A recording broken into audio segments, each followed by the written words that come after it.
Hoje uma visita ilustre lá da cidade de Blumenau, aqui ao meu lado o pastor Léo, mais uma vez presente no estúdio do Valor Entrevista. E olha, que orgulho, hein, pastor?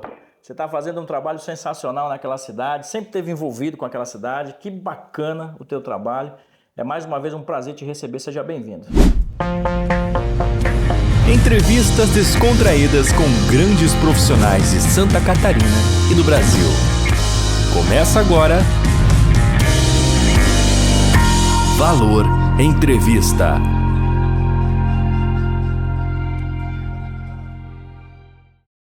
Obrigado, Alan.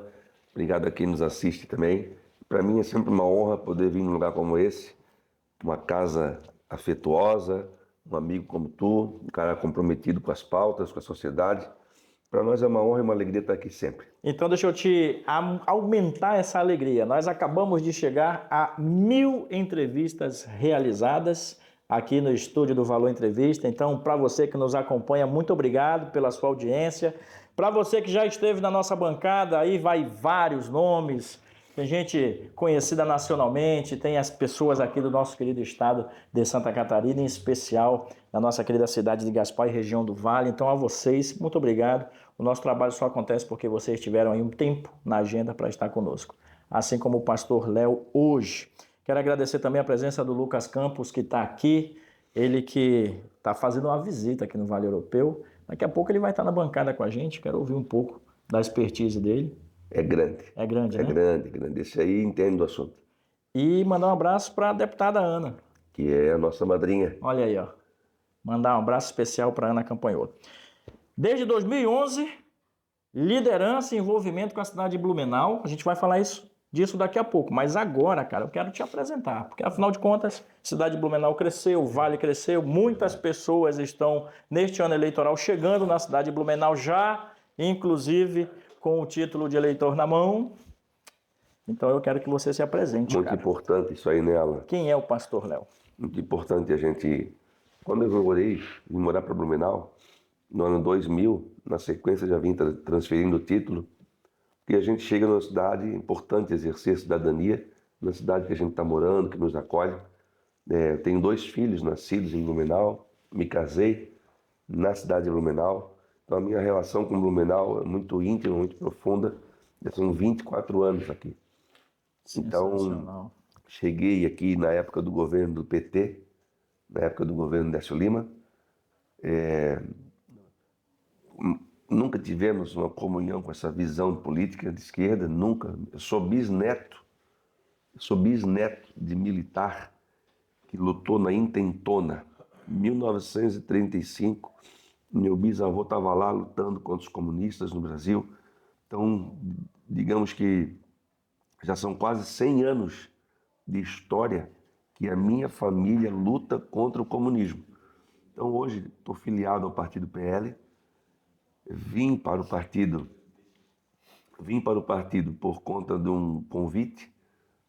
Fui muito bem recebido pelo presidente Bolsonaro, pelo nosso governador Jorginho Melo, que, diga-se de passagem, está fazendo um trabalho fantástico, e pelas demais autoridades da bancada, me receberam muito bem no partido. Eu que não era filiado e depois me filiei para poder hoje estar numa disputa como pré-candidato a vereador. É a primeira, né?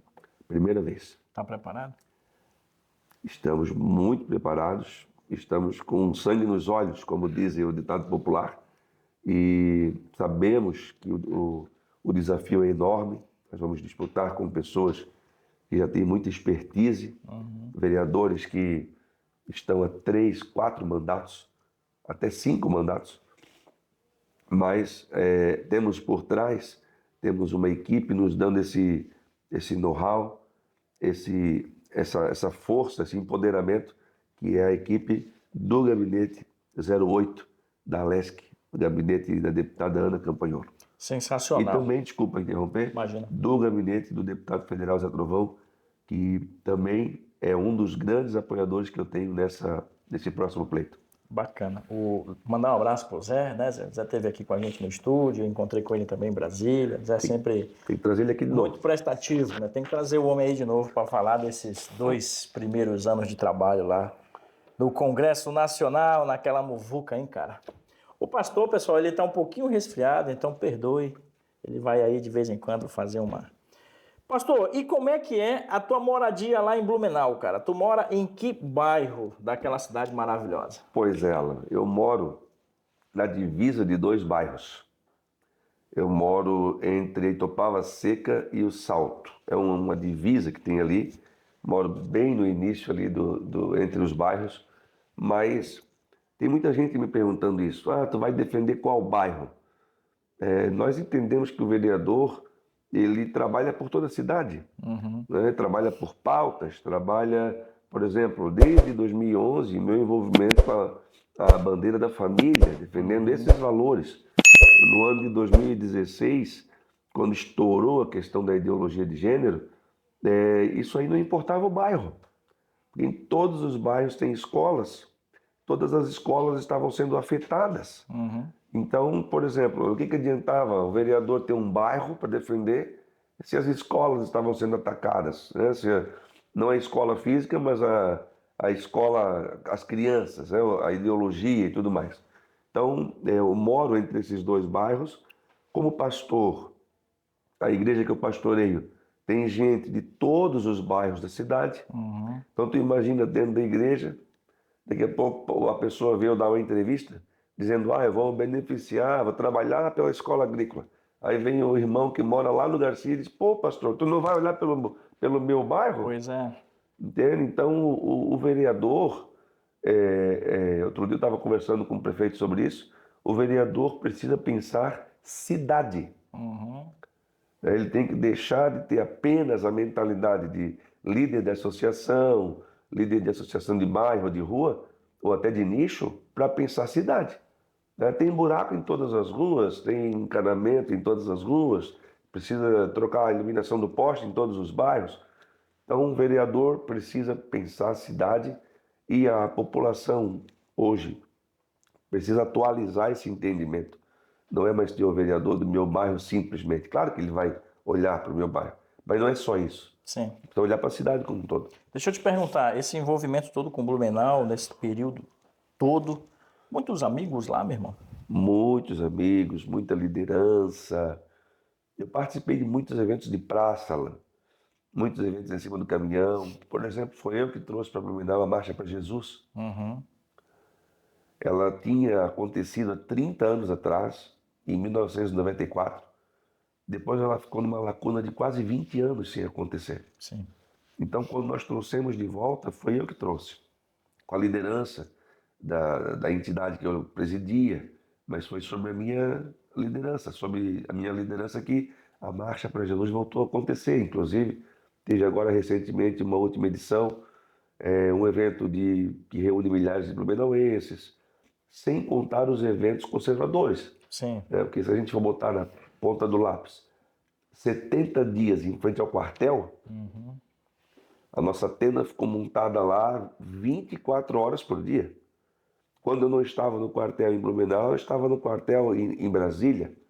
Quando eu não estava no de Brasília, eu estava no de Balneário, ali em Itajaí, perdão, em frente à Marinha, Sim. né, em Joinville, sempre acompanhando esses movimentos patrióticos. Deixa eu te fazer uma pergunta. O que tu pensa com relação à família, pastor? Família é a base. Família, quando Deus fala com Abraão, ele fala duas coisas. Ele fala de ti uma grande família e fala de ti uma grande nação. Então, a família ela já aparece lá no começo e a família é a base que a sociedade se estabiliza por ela. Então, em 2018, eu fiz uma campanha em Blumenau de valorização da família. Foram 17 outdoors pela cidade e 10 mil balões na rua 15 de novembro. Balões vermelhos no formato de um coração. Ali eu já comecei a ser taxado de homofóbico. E em nenhum momento eu toquei nesse assunto. A campanha foi: parabéns às famílias. Viva o Dia da Família, 8 de dezembro.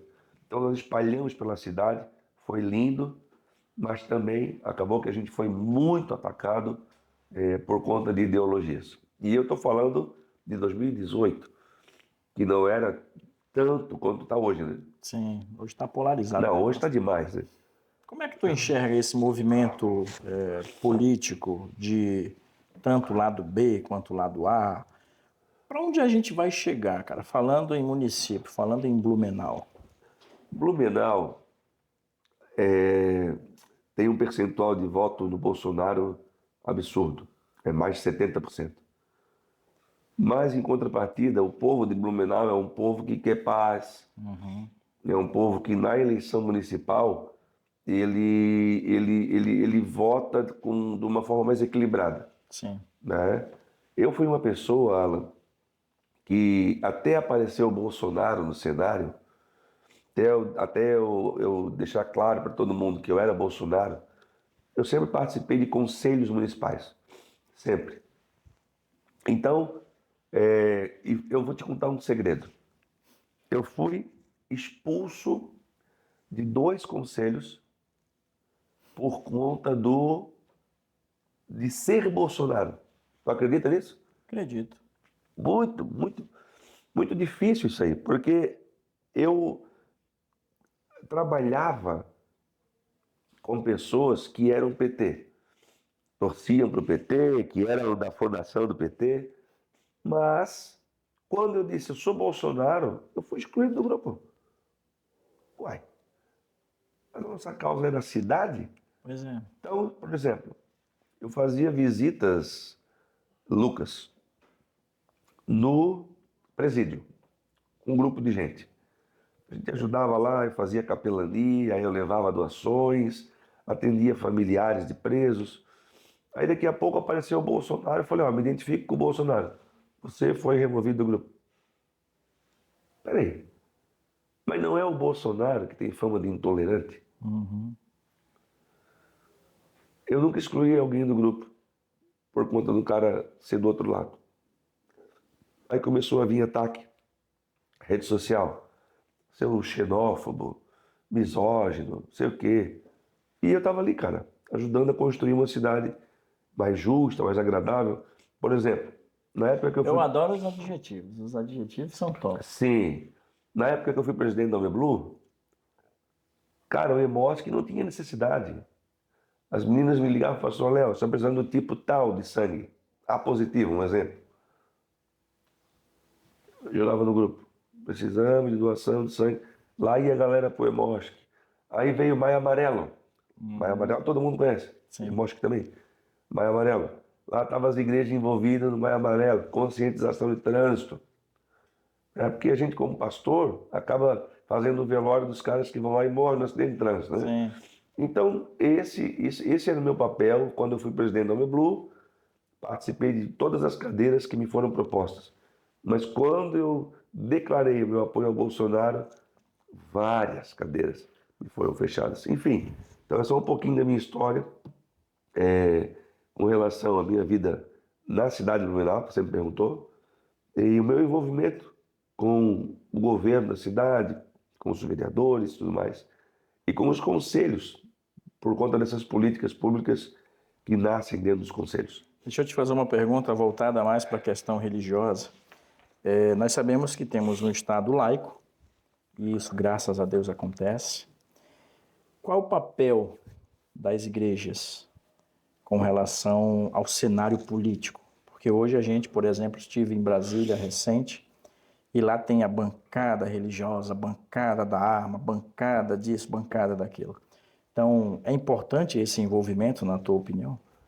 A igreja tem um Pergunta boa, hein, pastor? É boa e até um tempo bom precisaria para respondê-la. Mas a igreja cumpre um papel fundamental e o pastor, o padre, precisa entender isso. A igreja tem, por naturalidade dela, pelo livro que ela segue, ela teria que ter por base o conservadorismo. Sim. Como que uma igreja vai poder falar, incentivar o aborto? Não tem como. Então, o nosso papel como igreja é incentivar os valores que a Bíblia nos traz. Sim. Não tudo que ela relata, mas as coisas que Deus abençoa e aprova dentro da palavra de Deus. Então, o papel da igreja de formação cultural, formação intelectual, é um papel imprescindível. E principalmente no Brasil de hoje, que a igreja está começando a viver uma perseguição que os pastores, padres, os sacerdotes em geral ainda não se deram conta. Mas esse é um assunto que a gente deveria tratar num programa só para isso, e aí vai valer a pena. Perfeito. Pessoal, a gente está conversando com o pastor Léo, da cidade de Blumenau, e com um desafio novo, ano eleitoral 2024, eleições municipais, e ele está na condição de pré-candidato ao legislativo dessa cidade maravilhosa, a maior cidade do Vale Europeu. Tem a chancela ali da deputada estadual Ana Campanholo, tem uma experiência já muito grande aí no envolvimento com a comunidade. Então a gente vai para o nosso segundo bloco e vai ter a presença aqui na nossa bancada do Lucas Campos, que está aqui também assistindo o vídeo no estúdio. Aproveitar e mandar um abraço para o Nestor também, que está presente aqui no estúdio. Pastor, vamos para o segundo bloco? Bora pro segundo. Está gostando do papo? Muito bom, sempre é bom bater um papo contigo. E os filhos, que a gente acabou não tocando nesses assuntos? Estão enormes. Pois é, né, pastor? Calçando um número maior que eu já. Meu Deus do céu, tu vê, o meu filho bateu 1,81 m, rapaz. O tempo voa. 13 anos de idade. Sério? Cara. Tá um homem Eu tenho um enorme, de cara. 12 e um de 15. Tu vê. O meu vai fazer 14. Para você que está aí do outro lado, muito obrigado pela sua audiência, pela parceria aqui com o Valor Entrevista. Quero mandar um abraço especial para a Vanelli Informática, que é o nosso mais novo parceiro, e também para a Vibe Painéis, do meu amigo César Barbieri. São os nossos mais novos patrocinadores. Não saia daí e já voltamos.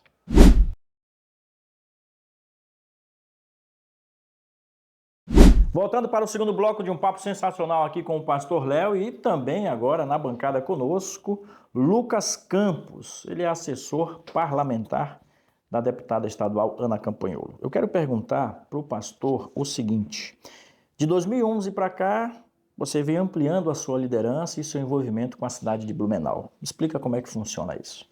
A gente está aqui agora no segundo bloco falando sobre liderança e envolvimento. Eu quero também dar as boas-vindas para o Lucas Campos, que hoje é o nosso convidado, meu convidado aqui junto com o Alan. Quero agradecer mais uma vez ao Alan pela oportunidade de estarmos aqui nos comunicando com todo mundo que segue a página dele. E desde 2011, Alan e demais colegas, amigos, eu já me envolvia com essa política, com a política pública, com defender nossos valores, enfim, tudo isso.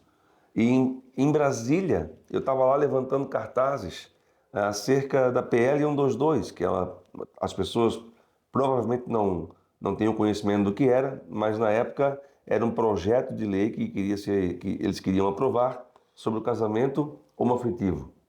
E eu estava lá como um pastor, como igreja, porque nós entendemos que o casamento é entre homem e mulher. A gente entendia sim já e segue entendendo hoje.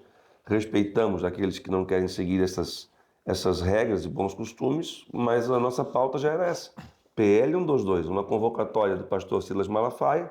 Estávamos em aproximadamente 80 mil pastores na cidade de Brasília, lá na Praça dos Três Poderes. E assim começa então, Alan, o meu envolvimento de forma mais clara com a política nacional. Lucas, falando com relação à tua relação com o pastor Léo, como ela aconteceu, como vocês se conheceram? Bom, sempre bom estar aqui, né? A gente fica feliz pelo convite, Alan, pastor Léo. Bom, minha relação com o pastor Léo, ela já tem alguns anos, tem uns 7, 8 anos aí. Nós sempre vimos no pastor Léo, eu particularmente tinha essa visão de que o pastor Léo era alguém que tinha algum potencial político.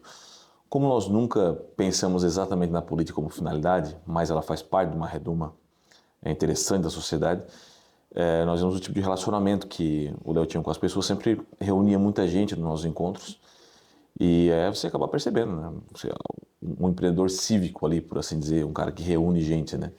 E essa construção, ela se deu ao longo desses anos, e essa percepção desse mundo real que o Léo tem, de reunir gente, ver que as pessoas têm algumas necessidades, e aí então trazer elas para perto e sanar algumas necessidades, isso nos chamou atenção.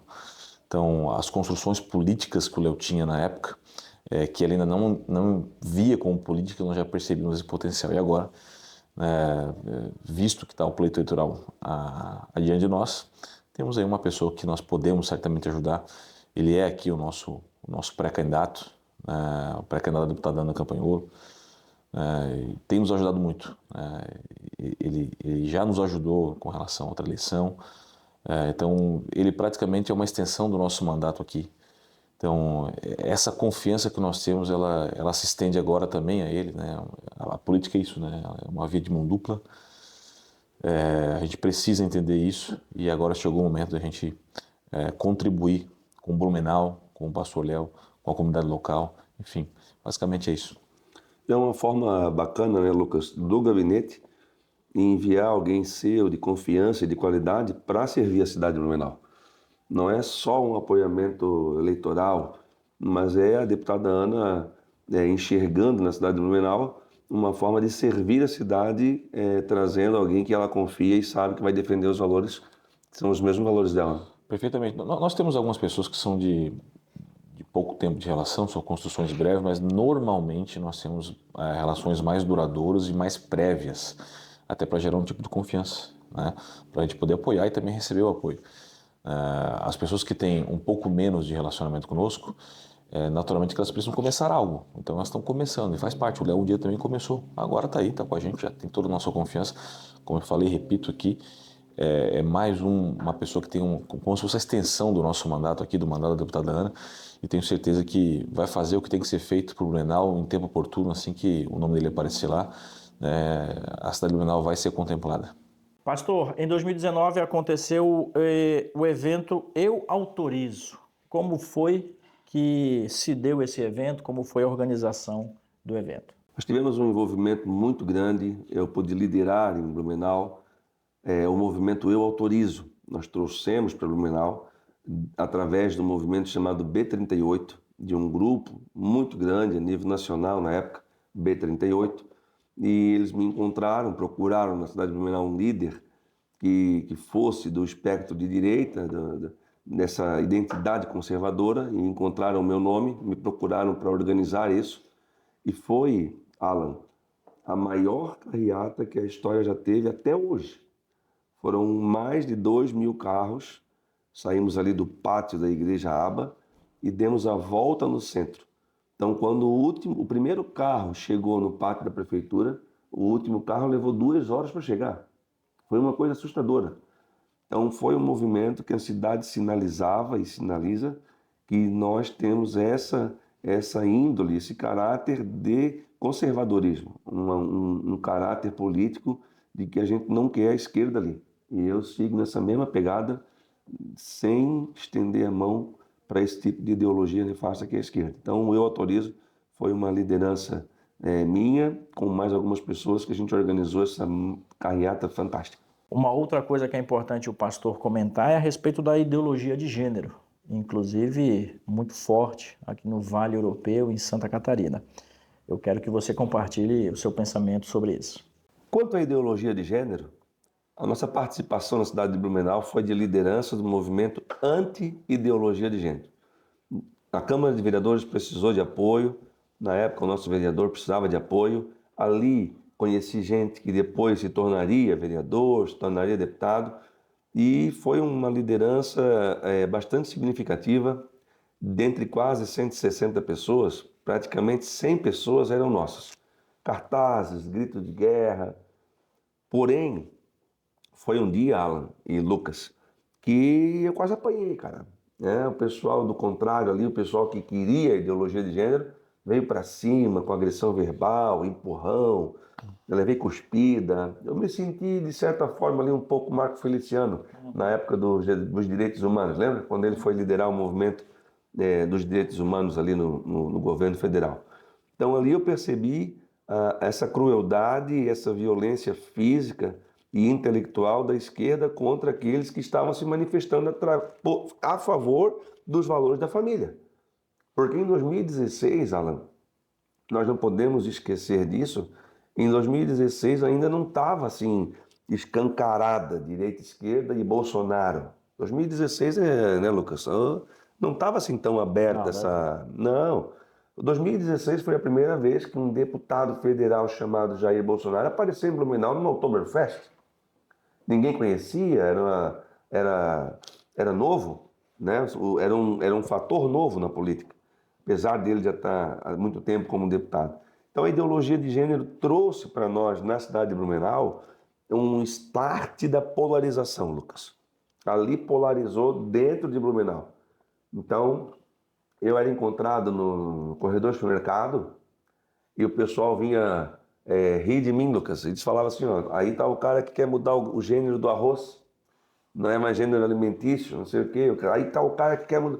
Mas não era isso. Mas a gente sabe que uma forma de ir contra o teu inimigo ideológico é desmerecê-lo, minorizá-lo, né? Então, eu tô acostumado e estou bem preparado para lidar com isso aí.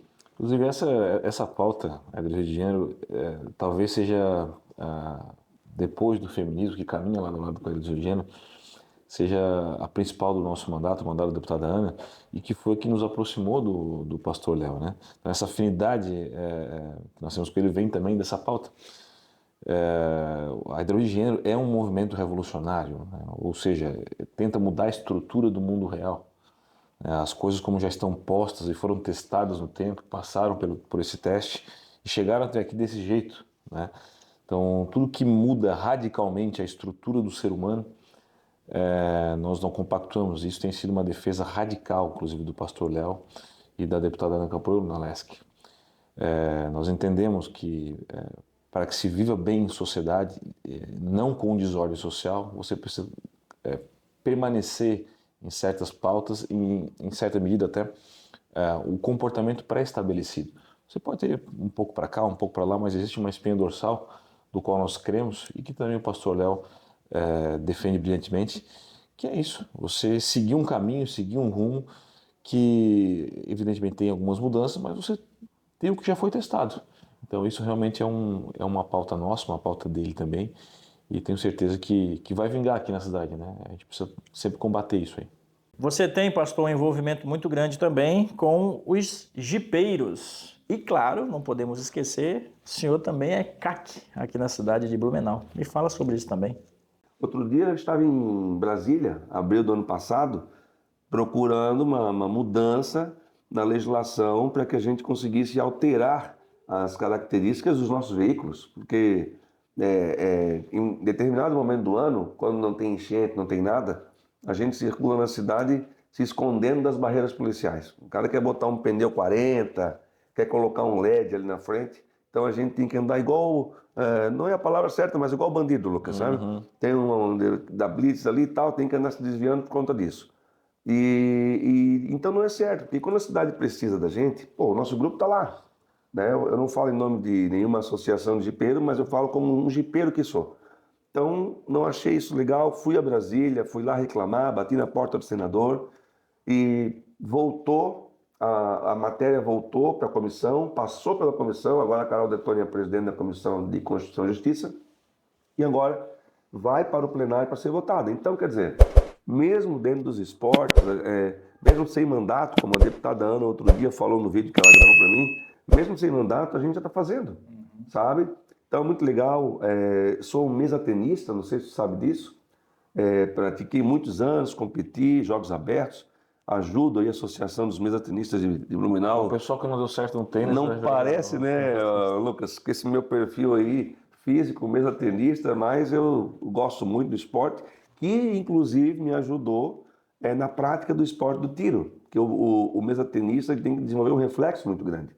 Então, na prática do tiro também, trabalha muito com a questão do reflexo. E há uns 4, quase 5 anos atrás, me tornei um CAC, sou associado, sou proprietário, colecionador de armas, e quando conheci o senador Jorge Seife, muitas vezes nós saímos juntos para praticar o tiro. A gente saiu praticando tiro aí pelo estado de Santa Catarina inteiro, foi maravilhoso isso. O esporte transforma vidas, é uma porta social aí para sair das drogas e para não entrar para a vida do crime. Amo a prática de esportes e incentivo demais. Com certeza vale a pena. Bom, eu tenho uma coisa com tiro, né? Eu gosto de atirar bastante. Nunca matei ninguém, tenho certeza que vocês não mataram ninguém também. E essa é uma das coisas mais importantes, talvez, hoje em pauta. A gente sabe que não é fácil falar sobre o assunto, é um tema espinhoso. Mas alguns dados reais sobre isso é que os países mais seguros são aqueles onde as pessoas estão mais armadas. E o contrário também é válido, evidentemente, né?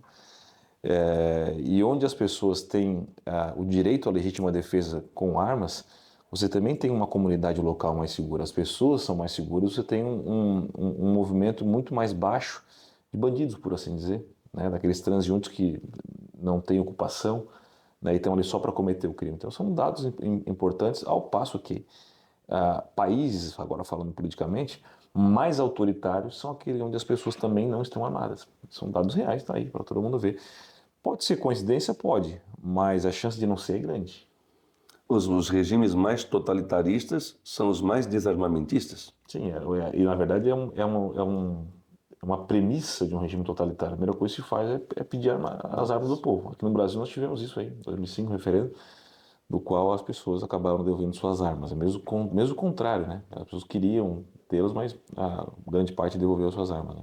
E para nós que moramos aqui, eu, Alan, que moramos aqui na região, Nestor, a gente mora na região mais segura do país e, não coincidentemente, a região onde o armamento é o maior índice do país também, per capita.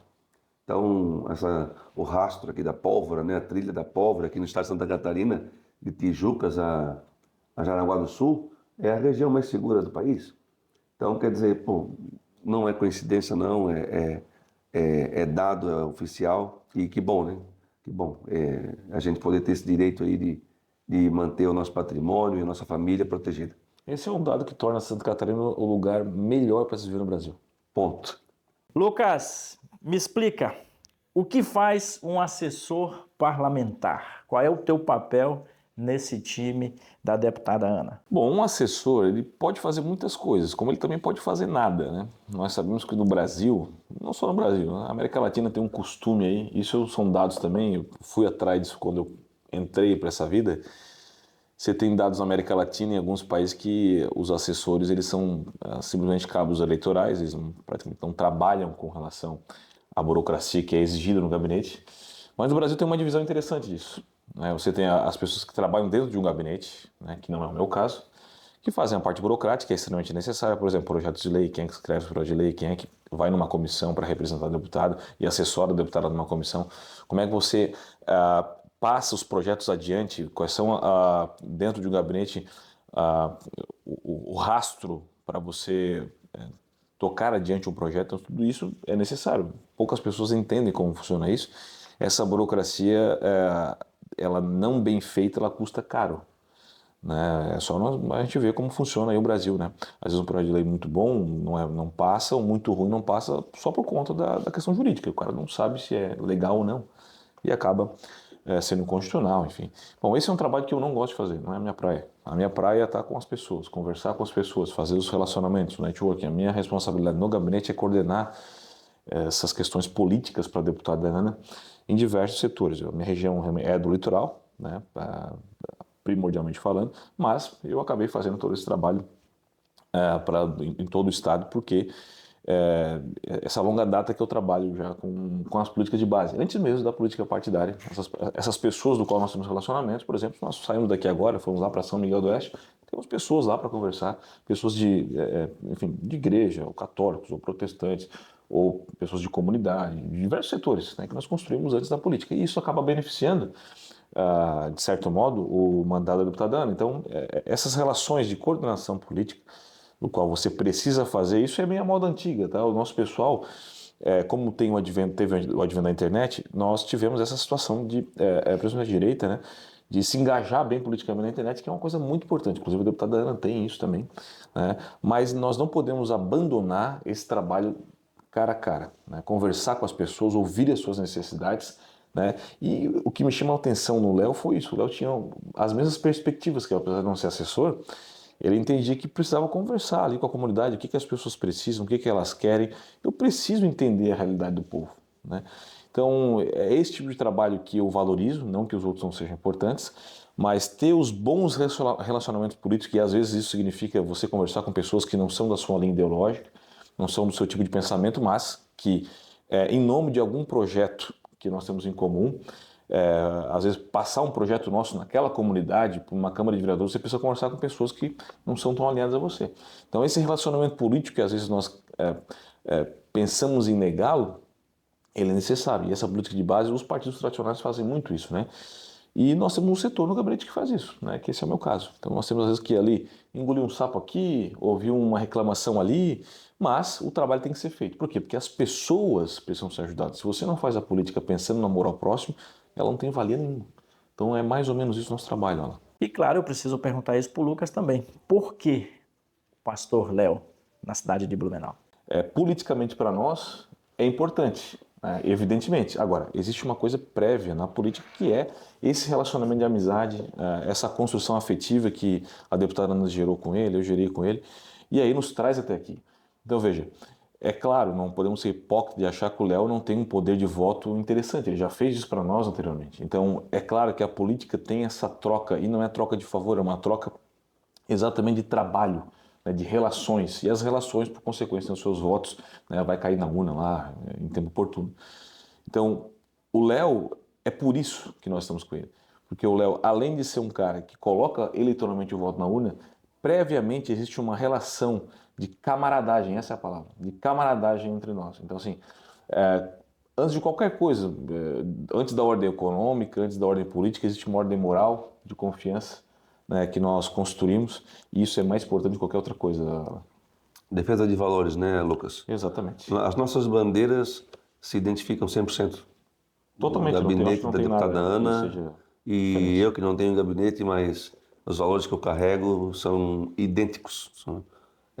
Seria um Ctrl-C, Ctrl-V. A Lesc Blumenau seria essa Perfeito. extensão aí. Uma pauta importante que a gente precisa levantar também aqui no nosso vídeo, nós estamos recebendo o pastor Léo e também o Lucas Campos aqui no estúdio do Valor Entrevista. Troca de votos por favor político. Isso eu quero uma explicação bem interessante a respeito também, pastor.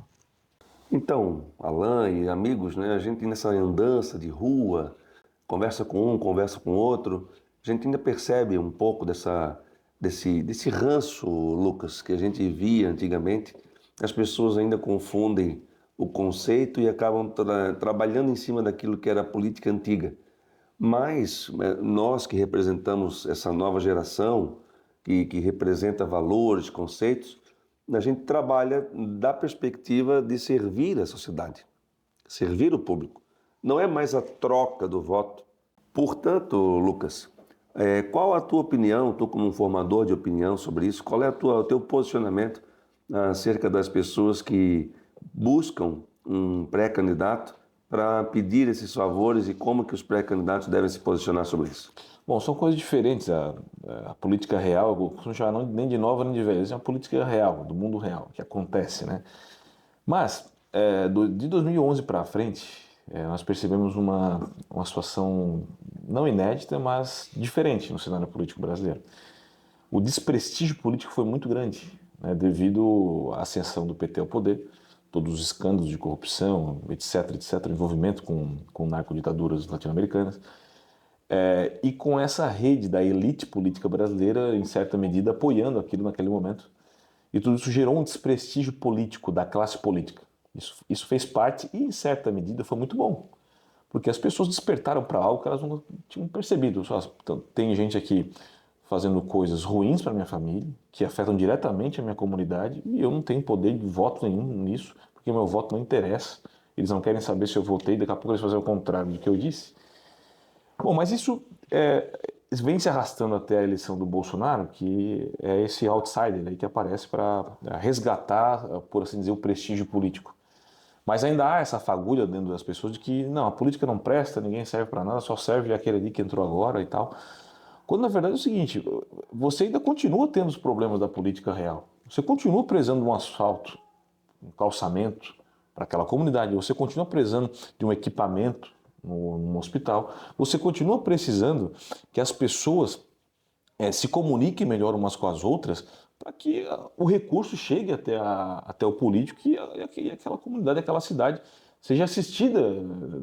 A política não vive de ideologia. Eu entendo que houve no Brasil tudo isso, essa questão da corrupção, essa roubalheira desenfreada, mas a política não vai deixar de existir, você precisa fazê-la de um jeito. A troca de favor, ela foi regra, né? Em alguns setores ainda de alguns partidos ainda mas a verdade é que houve uma outra situação agora, do qual nós não queríamos lidar, mas temos que lidar, que é, bom, as pessoas têm necessidades. E a troca de favor, ela de certo modo abarcava isso aí, o cara pegava o voto dele e eu te dava o negócio, né? Nós não compactuamos com isso, evidentemente. Agora, como é que eu faço para assumir um compromisso político com a pessoa, porque eu acredito na minha agenda, se eu sou um político, eu acredito na minha agenda, eu quero que aquela pessoa seja minha parceira de mandato, né? Ao passo que eu preciso assisti-la num calçamento ali que ela não consegue levar o filho na escola porque o ônibus não passa ali, porque a estrada de chão, quando chove, fica inundado. Como é que eu faço isso? É uma pergunta difícil de responder, porque você pode conversar com a pessoa, em certa medida, ó, bom, eu estou aqui, tu acreditas na minha agenda? Acreditas no meu potencial? Bom, eu posso trazer isso para ti, mas eu preciso que tu dê um voto de confiança em mim. Então, essa comunicação, ela precisa melhorar, para que isso não pareça que nós estamos tentando comprar voto ou fazer troca de favor. Não, ao contrário. A política real do dia a dia é essa. Você ajuda as pessoas. Né? E como é que você pode ajudar as pessoas?